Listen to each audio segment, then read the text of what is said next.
eu, eu pensava assim, né? Quando eu crescer, aí eu já vou ser... Cabeça de menino, né? Pensa assim, ó. Quando eu crescer, eu já vou ser grande, né? Aí eu vou trabalhar, aí eu vou ter dinheiro para comprar meus brinquedos. Aí eu vou ter os brinquedos que eu quiser. Dentro de casa. Aí eu vou ter minha mulher, meus meninos. Aí é o seguinte, aí eu vou ter um quarto só de brinquedo para mim, para ter todos os brinquedos que eu tenho vontade. Esse quarto de brinquedo é a casa grande. Eu saí daqui, né, com 9 anos de idade, meu pai foi embora para Goiás. Eu me criei ali perto do Xerente, ali no Tocantins, no Parque do Araguaia, quando nós chegamos lá ainda na época da guerrilha do Araguaia. Eu tive essa felicidade de me criar na floresta. Eu vivi aqui, né, até os 9 anos e vivi parte da minha vida dentro do rio. A gente só ia na escola mesmo para... Eu pelejei e consegui chegar até a 8ª série, porque nunca... Eu gostava mesmo era de estar nos matos e de estar tomando banho naquele rio. Subia roubando melancia, roubando mamão, tudo quanto era coisa. Passava o dia dentro do mato, chegava em casa, levava uma pizza, no outro dia estava lá de novo. A gente vivia num lugar que assim, que o povo dizia, o mundo é para lá ou para cá, para ali, né? A gente mesmo não tinha nem no mapa, o professor dizia, ó, eu acho que nós estamos aqui, né? Então eu vivi até os 18 anos fora do mapa do Brasil. Eu fui um brasileiro que não estava no mapa. E quando eu era criança, nós chegamos nessa cidadezinha, e essa cidade, ela tinha um cinema. Ela tinha um cinema. Chamava Cine Bandeirantes. E a primeira vez que eu entrei num filme na minha vida, o filme que eu assisti foi 3D. O povo diz, rapaz, você é um mentiroso. Eu digo, não, foi 3D, porque quando eu assisti um 3D pela primeira vez, foi aquilo que eu vi. Eu digo, é isso que eu vi. Eu entrei dentro da tela, né? E para mim aquilo ali era uma mágica, aquilo ali. Sabe, aquilo, o cinema para mim foi uma coisa que me encantou quando eu vi, porque era a coisa mais parecida que eu vi com as histórias que uma cabocla me contava quando eu era criança em Nova Olinda. E aí eu volto para Nova Olinda novamente com 5 anos, que eu fugia lá para a casa dela, e ela tinha um índiozinho de madeira, que ela era cariri, e que um artesão tinha feito em homenagem à família dela.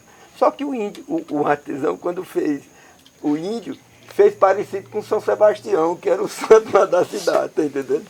Aí o seguinte, aí ela me levava para casa dela e contava as lendas, cariri. E eu ia para lá e ficava ouvindo. E quando ela falava, eu via. A coisa mais parecida com o que eu vi foi o cinema, com o que ela me contou, com o que ela me contava as coisas. E a coisa mais parecida com aquele filme que eu assisti foi o filme 3D, né? Porque eu entrei mesmo. Eu só voltei quando disse The End, pum. Eu tinha vontade de conhecer o mundo. Como era que eu ia conhecer o mundo? Né? Eu não tinha dinheiro para entrar num avião. Sabe o que foi que eu fiz para conhecer o mundo? Me alistei na Marinha de Guerra. E fui ser marinheiro, entendeu? Só que é o seguinte, em vez de eu conhecer o mundo, me deram um balaio e uma vassoura, eu passei a vida todinha varrendo onde eu estava embarcado. Então é o seguinte, quando eu saí da Marinha, eu voltei para cá, para o Cariri, para rever, como diz a música, as coisas novas que também são boas, né? O amor e o humor da praça e outras pessoas. Agora eu quero tudo da outra vez. Então eu voltei e vim para pesquisar novamente aquelas lendas que aquela cabocla me contava. Aí então passei 10 anos pesquisando esses lugares, criando instrumentos de barro, instrumentos de cabaça e começando a cantar em Cariri e pesquisando a sonoridade da paisagem sonora do lugar e pesquisando essas lendas que eu ouvia. E aí nessa pesquisa me deparei com uma ruma de era eu e Rosiane, que era minha companheira. A gente começou esse trabalho, né, em 85, esse trabalho. Aí eu dei certo com ela porque eu contava as histórias e ela via. Igual acabou que eu fazia comigo. E se ela via, eu acreditava que existia, que ela via. Entendeu? Se ela via, existia. E a gente chegava nesses lugares, aí o povo dizia, ali tem uns garantujos dos caboclos, numa caverna, que é dos caboclos bravos. Aí nós ia. Eu estava cavando, plantando uma roça, bateu a enxada num negócio, quando eu vi era um pote, com a panela, com caco de osso, com pedra, com coisa. E o povo ia dando de presente para nós. Então nossa casa começou a ser visitada pelas pessoas, os estudantes iam visitar. Então a gente começou a receber as pessoas e começou a compor músicas falando disso aí, falando desse universo cultural, falando dessas histórias. Era a mitologia, né? Era a arqueologia da mitologia, que é você catar caco de lenda. Catar caco de lenda, você colhe uma coisa aqui, colhe outra muito distante, é diferente de arqueologia, né? É muito diferente de arqueologia, porque a arqueologia está ali, aquele caco de pote se quebrou, está naquela área, né? Já a mitologia, não. As lendas, elas habitam o lugar. As lendas não são dos homens, não. A lenda é do território, é posse do território. É? Os homens são simplesmente uma antena parabólica que recebe. Eles habitam o lugar. E os pontos de demarcação são essas pedras encantadas. São elas que falam desse território. Aí a gente tem que ter olho para ver essas pedras. É como você entra na floresta. Quando você entra na floresta, muitas vezes você entra procurando uma planta, aí você anda dentro da floresta e não encontra. Quando você encontra a primeira planta, a primeira planta que você encontra, quando você vê ela, que colhe ela, quando você vai voltando, faz tempo que você está andando no reinado daquela planta e você não via. Né? É como se tivesse encantado ali. Mas é por conta do seu olho. É como seu olho. Seu olho vai... Quando você pega uma máquina fotográfica, ela não faz assim, né? Procurando foco, pois o olho vai dentro da floresta também procurando se afeiçoar com a luz do lugar e com a natureza do lugar. Assim também é o território mitológico. Quando existe esse lugar, o ar parece que é rarefeito, ele é diferente, o oxigênio é diferente. Né? Aí chegava lá, estavam as cavernas com pintura, tinha pedra com gravura. Então foi assim que eu me vi menino novamente dentro desse território. Porque a escola foi isso para mim, quando eu era criança. As pessoas falam do homem da pré-história, mas você nunca viu falando ninguém falando do menino da pré-história, né? Quando você fala do menino da pré-história, o sítio é diferente. E daí vem toda essa formação da Casa Grande, dos museus orgânicos. A gente está agora, nós temos um sítio arqueológico que a gente está agora transformando numa referência como um sítio arqueológico para se visitar organicamente. Tendo todos os cuidados, mas sendo de uma forma orgânica. Porque pegaram os sítios arqueológicos e transformaram em Disneylândia da pré-história. Aquilo ali é o seguinte, aquilo ali é como se fosse assim um parque, tá entendendo? Aquelas pedras para subir, aquelas coisas para as crianças. Você imagina o que era aquilo ali para a infância, né? O que era. E isso é muito importante, porque o mestre se chama mestre de brincante, porque dentro dele tem uma brincadeira que nunca para. É uma lata que nunca para de bater. Uma vez eu vi um amigo, né, dizer assim, né? Eita, mundo sem porteira, né? Aí o outro disse, o mundo tem porteira sim. Ele disse, quem é a porteira do mundo? Disse, é a mulher. Por quê? Porque sem ela a gente não passa. Não nasce. É muito importante a presença das mães d'água dentro dos rios, na formação do território. O buqueirão e a mãe d'água é o jardim onde a mãe d'água se apresenta. E os caldeirão é onde ela dorme no período da seca. Por isso que os rios do Nordeste não tem peixe, aí quando chove tem peixe. Aí se acredita que é a mãe d'água quem retém. E qual é a mãe d'água? A mãe d'água é uma serpente. É uma cobra. E é impressionante, né? Como a serpente, ela é uma figura mitológica do mundo, né? Aí eu nunca tinha escrito nada isso que ligasse a serpente, a cobra como a mãe d'água, e ela é uma representação das curvas do rio, porque o rio lá, o rio Cariú se chama água saída do mato, porque o rio faz a curva como a serpente. Aí eu me lembrei quando eu era menino, né, que a gente andava dentro da floresta e tinha aquele mito que a gente estava andando dentro da floresta e a gente era como se tivesse uma cobra olhando para a gente o tempo todinho, dentro do mato.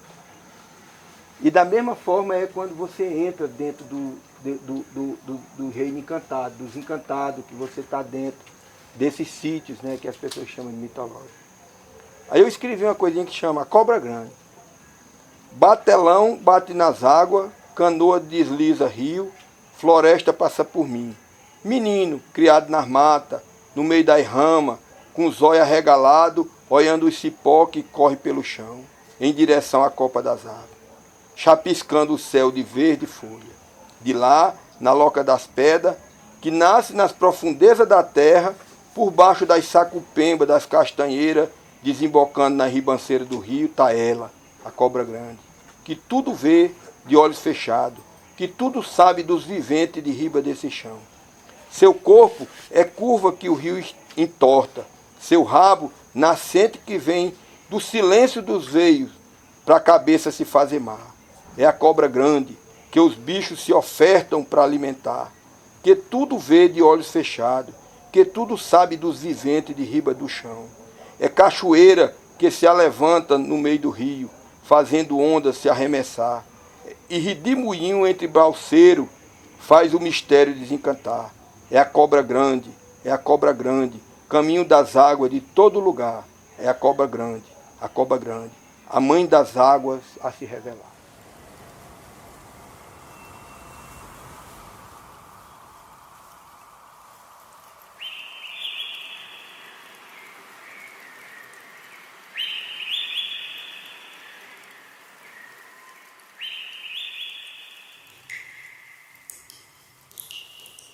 Uma vez eu estava em frente a uma pedra que tem assim, que são afloramento rochoso no meio do sertão, em que tem pintura rupestre, passou um homem e se benzeu. Eu achei tão interessante porque aquilo ali é um ato de reconhecimento de uma força sobrenatural ali, né?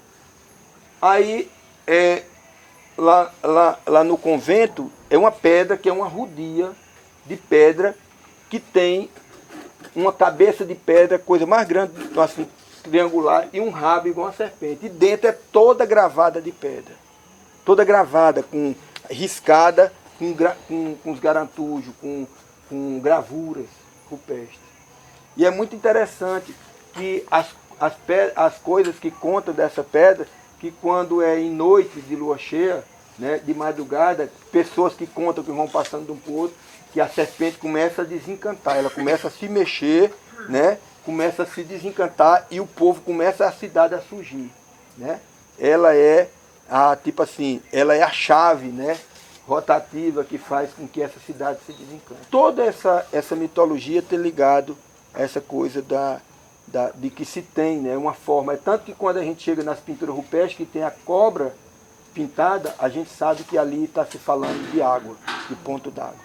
Então, em 92, depois da gente passar 10 anos fazendo pesquisas, a gente resolveu criar um espaço para guardar esse acervo de coisas que as pessoas foram dando para nós, os caboclos da serra, do pessoal do sertão. E nós começamos aí restauramos a casa de meu avô, que era uma casa do ciclo do couro. Nós restauramos ela para que ela fosse a casa que serviu para culturar essa cultura pré-história, ela voltava para trazer novamente. Então nós fizemos a Fundação Casa Grande, Memorial do Homem Cariri. Quando nós abrimos a casa, nós começamos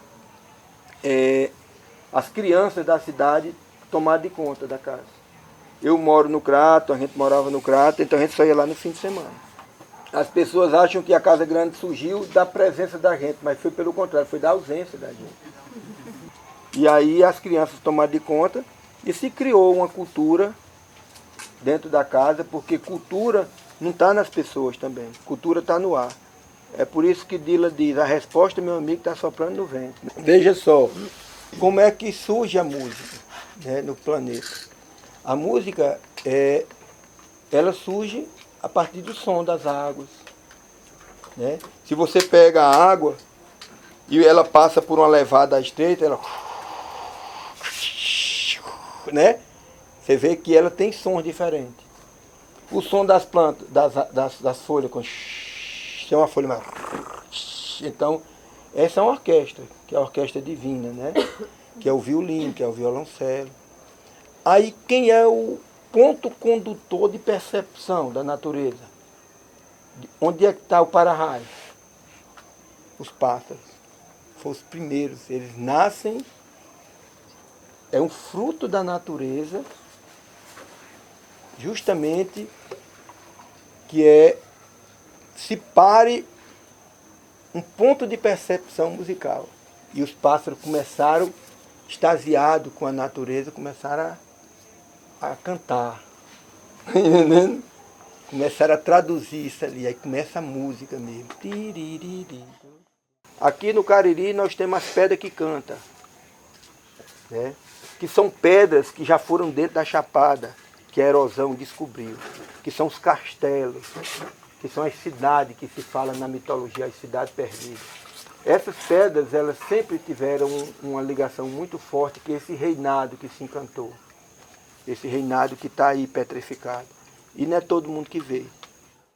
O sítio arqueológico é o cemitério, o sítio mitológico é a maternidade, tá entendendo?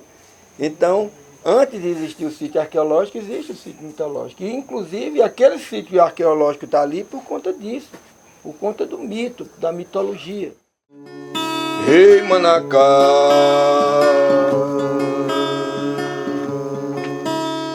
rainha, rainha, Jurema, Jurema, hey, hey, hey.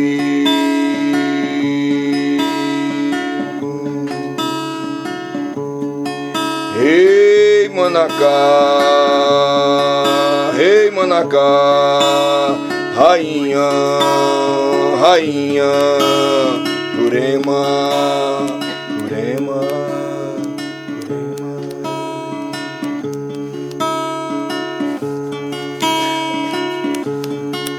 Manacá, Jurema forte,